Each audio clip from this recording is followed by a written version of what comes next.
In this episode of the Locked On NBA Big Board podcast, we have breaking news. It may not be shocking news, but it is breaking news. Cooper Flagg has officially declared for the 2025 NBA draft. So stay tuned. In this episode, I'm going to give you the latest NBA draft news.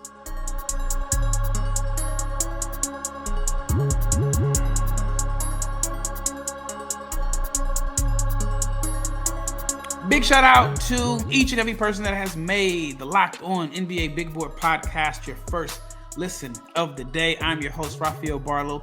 And in this case, it's probably your second listen of the day because this is the second podcast that I have dropped today. The first episode was all about the Portsmouth Invitational with Richard Stayman, so check that out if you missed that.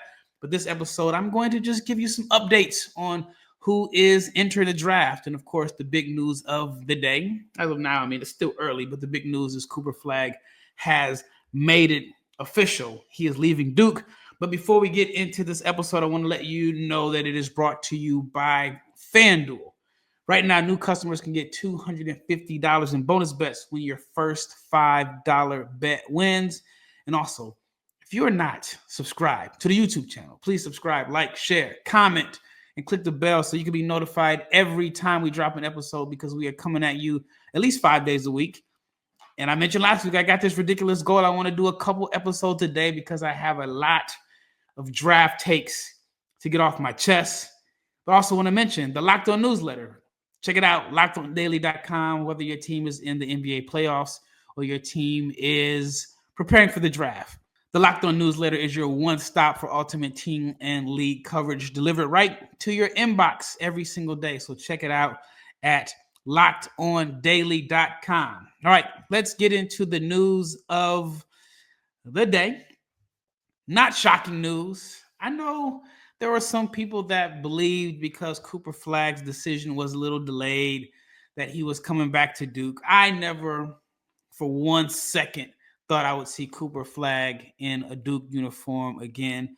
But here we are today. He made it official that he is entering the 2025 NBA draft. So if you are a fan of, well, if you're a fan of all of the teams in the lottery, but most notably, if you're a fan of the Jazz, the Wizards, and the Hornets, the three teams that have the best chances of getting Cooper Flagg, today is step one in the potential rebuild for your franchise. Those three teams each have a 14% chance of winning the lottery or winning the Cooper Flagg sweepstakes.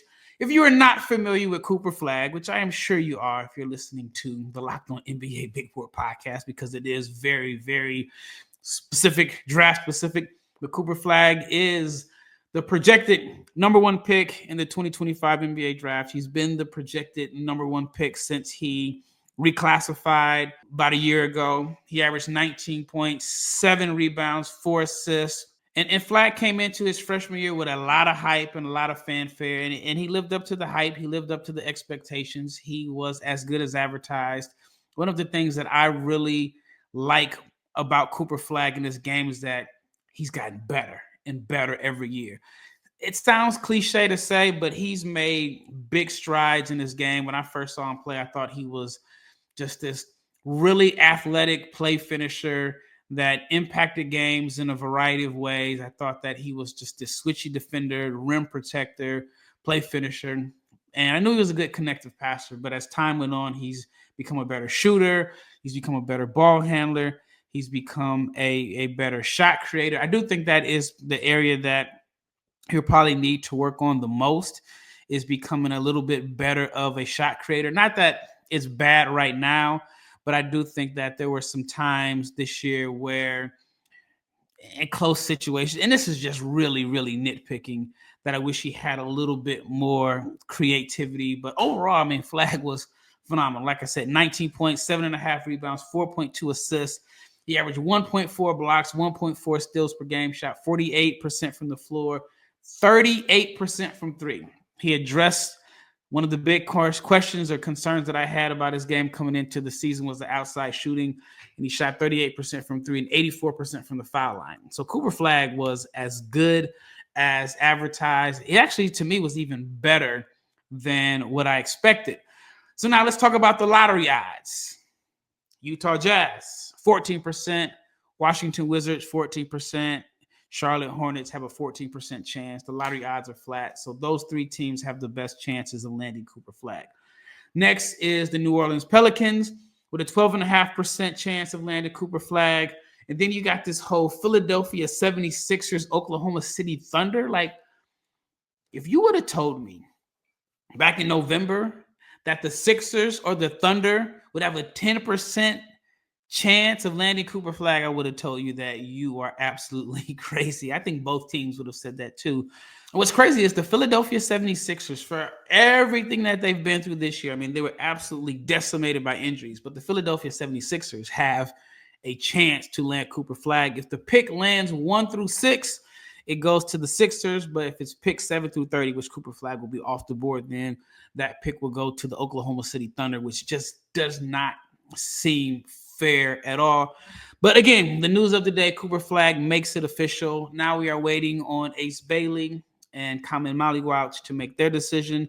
Those are the top players that have not made an official declaration yet. I expect it to come. I do not expect either one of those guys to return to school. But Cooper Flagg, the projected number 1 pick, makes it official that he is all in on the NBA draft. Some other news that came out this weekend was VJ Edgecombe. VJ Edgecombe is a projected top 5 pick. I would say top 7 at the minimum, but VJ Edgecombe from Baylor has made it official that he is all in on the NBA draft. VJ Edgecombe had a strong freshman year, up and down. I was a little bit lower on him at the beginning of the year. Well, actually, it was a roller coaster wave. I started off the year very high on him, and then as the start of the season, he had some struggles against ranked competition. I kind of fell off of him a little bit, but he finished strong. He had a pretty strong finish to the season. Played his best basketball in January, where he averaged about 18.5 points, 4.6 rebounds, 3.4 assists, shot 45% from the floor and 47% from three that month. But Edgecombe is a guy that a lot of people like. A lot of people see him as one of the safer prospects in this class. And then if you factor in how he played for the Bahamas last year, he had a stretch where he looked like he was the best player on the floor for a Bahamas team that had Eric Gordon and Buddy Hield and DeAndre Ayton. Overall, Edgecombe averaged 16.5 points, 5.5 rebounds, and about 4 assists per game, representing the Bahamas at the 2024 Olympic qualifiers tournament. And he came into the year with a lot of momentum, a lot of momentum. I thought he was going to be a top 5 pick, which is still very, very possible. I've even heard that some people think that he can go as high as number 3, maybe number 4. I think it's basically safe to say he's in the top 7, but Edgecombe is looking to become the highest drafted Baylor player since Epe Udoh back in 2010. Epe was the number 6 pick in the 2010 NBA draft. And so we'll see if VJ Edgecombe can be the highest drafted Baylor prospect ever. All right, up next, I want to talk about Karter Knox and his decision to test the waters. Also, Hugo Gonzalez, Neoklis Avdalas, 2 players from the international ranks that have officially declared for the NBA draft. And then we got to talk about Nate Ament making the choice to go to Tennessee. NBA fans, you know what time it is. Playoff season means big performances and even bigger rewards. And DoorDash is bringing the heat with a slam dunk deal for Dash Pass members during the 2025 NBA playoffs. It is called If They Swoosh, You Score. Anytime a player drops 50 or more points in the playoff game, if you are a Dash Pass member, you can score a 3-piece crispy tenders combo from Wingstop the very next day. All you have to do is place an order for $20 or more. Use the code WINGSTOP50 at checkout, and that combo is yours. A crispy, delicious, and totally free combination. The offer is valid from noon until midnight the day after the game. Terms apply. So here is the play. Sign up for Dash Pass to unlock more exclusive deals all season long. When a player scores 50 or more in a playoff game, Dash Pass members can grab a free 3-piece crispy tenders combo from Wingstop the next day with a $20 or more order, but you got to use the code WINGSTOP50. That is Dash Pass. Your door to more savings, more flavor, and more ways to win. Terms apply. All right, second segment. Let's talk about Karter Knox. Karter Knox announced that he is declaring for the NBA draft, but he also mentioned that he is keeping his options open to returning to Arkansas or maybe even the transfer portal. It just says that there is a chance that he is going to return to school. Karter Knox was a player that came into his freshman year, at least for me, I thought he was a top 30 prospect. My first time watching him play live was at an All-Star Weekend event in Indianapolis, 2024 All-Star Weekend. I was intrigued by the size, the offensive creativity. I don't know why. He reminded me a little bit of Paul Pierce. Maybe it was just the physical size. Maybe it was the T-shirt, the sneaky athleticism, the strength, and how he just kind of made the game look pretty easy. And there's not a lot of people that you can compare to Paul Pierce because his game was pretty unique. But I came into the season a really big fan of Karter Knox. I thought he was a one-and-done prospect. I thought he was a top 30 prospect coming into the year. Got off to somewhat of a slow start, but overall for the year, he averaged 8.3 points, 3.3 rebounds, 1 assist per game. Decent numbers as far as efficiency. Shot 46% from the floor and 35% from three. But he played his best basketball in the second half of the year. Boogie Flynn, another highly touted freshman prospect at Arkansas, missed some time with a hand injury. Adu Thiero was out, and it kind of opened the door for Karter Knox to get some playing time. And he made the most of his opportunity. Over his final 10 games, he averaged 11 points, 3 rebounds, but he shot 50% from the floor, 37% from three, scored in double figures in 10 out of the last 15 games. But again, he saved his best for last. He had a game where he scored 20 points against Texas Tech in the Sweet 16. And then he had a 15.9 rebound, 4 block game against St. John's. And he pretty much carried Arkansas's offense in that game. Now, the question for me as it relates to Karter Knox is, has he done enough to be a first-round pick in the 2025 NBA draft? I think that is totally debatable. But maybe with some strong workouts, if he shoots the ball well, due to his positional size and the promise as a shot maker, maybe he can be a first-round pick. But if he's not guaranteed to be a first-round pick, then to me it just makes a lot more financial sense for him to return to school. Whether or not returning to Arkansas as a school, that's a conversation in itself. But, we can have that conversation. But I want to just talk about, and I guess I've talked about it at length over the last week or so, just how much NIL and this money that from the collectives, how much it is impacting the decisions and changing the NBA draft. I think in years past, you'd see a guy like JT Toppin or even Ian Jackson, who had a really, really good stretch for North Carolina this past year. Ian Jackson just transferred to St. John's. I think in years past, a guy like Ian Jackson would declare for the NBA draft. But now it may make financial sense for guys to stay in school, develop, and you can actually make more money in NIL than you can as a first-round pick, depending on the player. So with that being said, I think Karter Knox has a really, really, really interesting decision to make, because I don't know if he's done enough to be a first-round pick, but I do think if he decided to return to school, he could command, I'd say, anywhere from $2 to $3 million in the open market in NIL. And maybe the money is drying up, who knows, but I do think that it could be more lucrative for him to return to school if he doesn't have a first-round guarantee. Now, as far as returning to school, is Arkansas the best fit? That I don't know. I mean, if you listen to the podcast, you probably think I am hard on Arkansas. And maybe I am a little bit. I don't think their pieces fit last year, even though they got better at the end of the year when they had some injuries that kind of allowed the dominoes to kind of fall better into place. But with next year coming in, I mean, you have DJ Wagner returning. You have Darius Acuff, who is a bucket himself. You have Malik Thomas coming in. You got Billy Richmond, who I like, returning. And so bringing Karter Knox back for Arkansas definitely makes them a better team. But it also could be a situation where the backcourt and the wings could be a little crowded.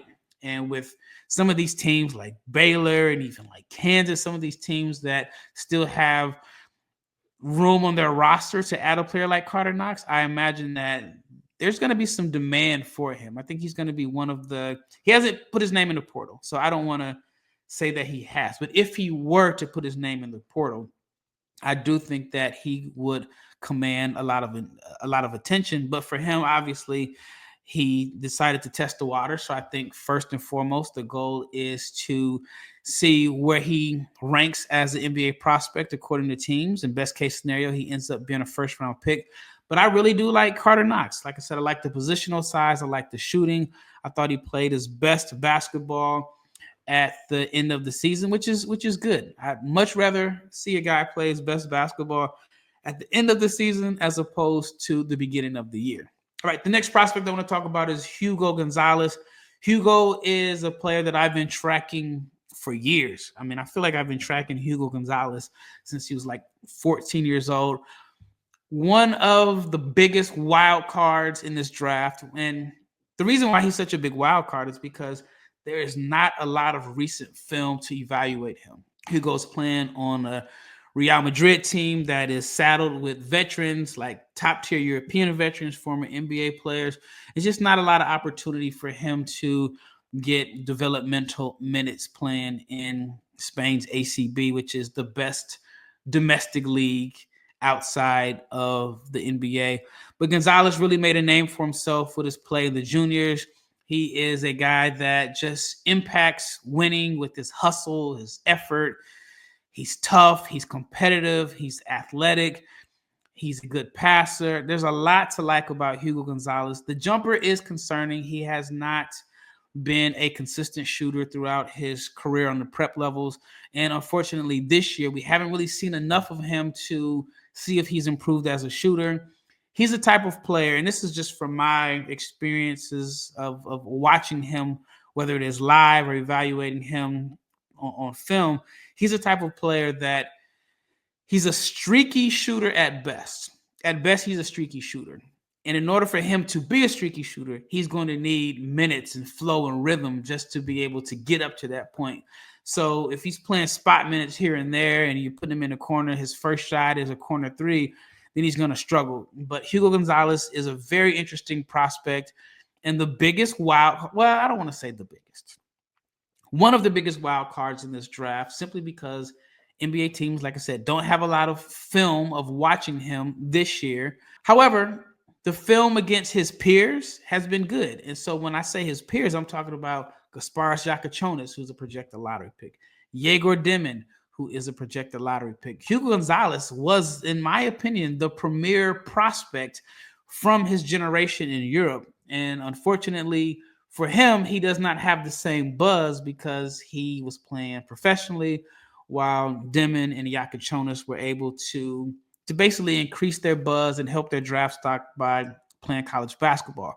Another thing that makes Hugo's situation difficult for NBA teams is because the season in Spain is so long that he's not going to be able to come over for workouts. He won't be at the combine, no individual workouts. So it is like you're rolling the dice. You're rolling the dice on what you've seen out of Gonzalez in the Adidas Next Generation tournaments or FIBA U16, U18, and some of those international tournaments. So you may be drafting a guy in the first round who you have not had an opportunity to bring in to your gym and work out.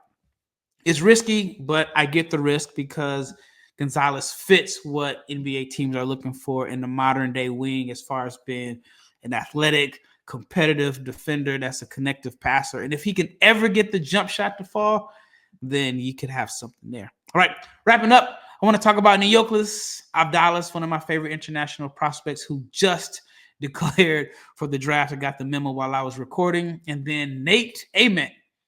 We're talking about the 2026 draft with Nate Ament, and I'm going to share my thoughts on Nate Ament. The NBA playoffs are here, and FanDuel is giving new customers an incredible way to get in on the action. And right now, when you join FanDuel and place your first $5 bet, you get $250 in bonus bets if your first bet wins. I love how FanDuel is making betting so easy. So whether it is picking your favorite team or diving into player props, From three-pointers to steals to blocks, FanDuel has so many ways to bet on your favorite player props.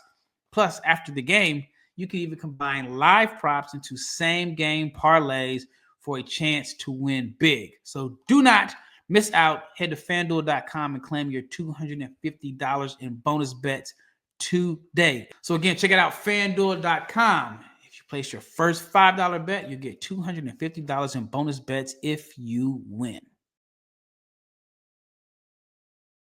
All right, last segment. Let's wrap this episode up. Let's talk about Neoklis Avdalas. I am a big Neoklis Avdalas fan. Neoklis Avdalas is a player, and you may think I'm crazy, and people may think I'm crazy anyway because I express my opinion and I don't care to be wrong because I know I'm going to be wrong. That's just what it is. This drafting is a crapshoot, but I feel like from a talent perspective, there is not a major gap between Neoklis Avdalas and Kasparas Giacochonis. Avdalas is a 6'8". At first, I thought he was a point guard. I don't know if he's a point guard now, but he has some point guard skills. There was I don't want to call it a joke, but people were calling him the Greek Luka. There's only one Luka Doncic. But Avdalas has that flash and that flair to his game. He has good positional size. Avdalas is a guy that a few years ago, I thought that he was going to be a top 5 pick in the 2025 NBA draft. I feel like his development stalled a little bit. And I want to say he played in the EuroLeague for Panathinaikos when he was 15 years old, which is not an easy task. But he was a player that I just knew, if he keeps developing, he's going to be a top 5 pick. Again, 6'8" point guard, can handle, can pass, is a really good athlete, has the skill set that you're looking for in a modern-day jumbo creator. Again, the development, I feel like, stalled. Then he came over last year to Basketball Without Borders, and I thought he was one of the best players in the Basketball Without Borders tournament. It was at All-Star Weekend in Indianapolis. And again, this tournament featured Kasparas Giacochonis, Kamen Maliwaj, Nolan Traore. A lot of the top international prospects in this draft class were in that tournament. And I thought that Avdalas was one of the best players there. I did not think that, based off of this tournament, again, it was just 3 days, but I did not think that there was a significant gap between Giacochonis and Avdalas. And it's all about opportunity. Avdalas played professionally in Greece this year, had an up and down year. Giacochonis, Diego Demon played college basketball, were given the keys, and their draft stock definitely benefited. With that being said, I think Avdalas is a player that could be a sleeper in this draft. He could be a second-round pick. Some teams could like the positional size, the passing, the athleticism. He is one of the rare European players. And I don't want to say this and offend people because people can be a little sensitive sometimes. But I think Avdalas is one of the rare European players that his game is best suited for the American style of freewheeling and freedom than it is for the structure in Europe. I think it's very good that he has the baseline and the structure of the European game. But to me, I think he's going to be at his best in an NBA setting where, especially if he's given the keys and if he's allowed to basically color outside the lines, I think that he could be really special. Again, I'm just intrigued by the 6'8" size, the athleticism, the passing. He's a shot maker. I think he's similar to Ben Saraf in a sense. Again, I don't think that there's that much of a difference between Saraf, Demon, Avdalas, and Giacochonis. But I do think opportunity is something that Avdalas has not had the best opportunity compared to those guys. All right, last but not least, we got to talk about arguably the biggest story of Easter weekend regarding the NBA draft. But it wasn't the 2025 NBA draft. It was the 26th NBA draft. And Nate Ament signed with Tennessee. I was shocked. I started to hear some rumblings that Tennessee was in the running. It seemed like it was going to be between Duke and Louisville. I remember Notre Dame was high up there, but he opted to sign with Tennessee. Well, depending on who you talk to, he is the highest rated volunteer recruit ever. Some may say it was Allen Houston a few years back. Some may say it was Tobias Harris. But either way, Tennessee fans have to be thrilled to get Nate Ament, or to have Nate Ament coming to Knoxville. Ament was the number one unsigned player in the high school class of 2025. He's a player who just skyrocketed up the rankings last summer. I think he was like a top 50 prospect and then ended up being top 5.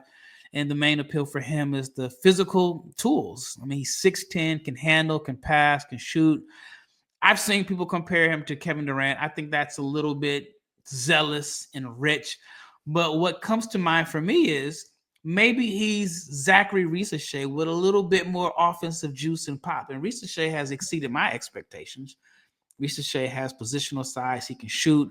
But Ament has some of the things that teams really liked about Risacher, which made him the number one pick. But I think he has a little bit more offensive juice. He is the type of wing that every team wants. Every team wants a versatile, switchy wing that can defend multiple positions, that can knock down open shots, that can put the ball on the floor, that can just impact the game with their versatility. He is the modern day NBA wing with the modern day skill set. However, I do want to say, I do think that, and again, I could be wrong here, and I don't mind being wrong.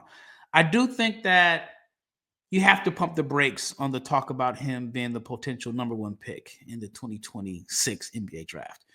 I mean, I think it's between AJ Debance is going to BYU, Darren Peterson at Kansas, and Cameron Boozer.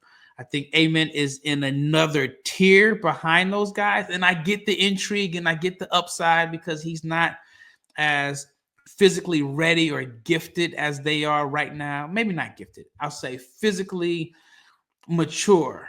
I mean, AJ's a grown man. Darren Peterson's a grown man. And Cameron Boozer is a grown man as far as physicality. Ament is behind them physically. And I do think that because he's behind them physically, I do think that he's going to have some struggles in SEC play next year. But he is the type of player that I think he could end up being a top 5 pick without having crazy numbers, because you're basically, you're betting on the tools and the long-term potential over the stats. But overall, Nate Ament going to Tennessee caught me by surprise. I mean, like I said, I started hearing the rumblings earlier in the week or later on in the week. But if I were a betting man, I thought he was going to Louisville or maybe even Duke. But big shout out to the Tennessee staff. Got a buddy on the staff, Rod Clark. Congratulations on your big signing. I can't wait until the 2026 NBA draft class. I know we still got 25 ahead of us, but sometimes it's a little bit redundancy talking about the guys over and over and over again. And I'm looking forward to really digging into the 2026 NBA draft after 2025 NBA draft. Well, that wraps up this episode. This is some NBA draft news. Again, the big news of the day is Cooper Flagg made it official. He is all in on the 2025 NBA draft. I'm not surprised, but if you're a fan of the Washington Wizards, the Utah Jazz, or the Charlotte Hornets, this is the first step in your rebuild, possibly, because you are hoping with your odds, your 14% odds, Cooper Flagg will land in your city. Well, anyway, I've done enough talking. Once again, thank you for making this your first listen of the day or your second listen of the day. Do not forget to check out the Locked On newsletter at lockedondaily.com. Hit that subscribe button on the YouTube channel. And I am out of here.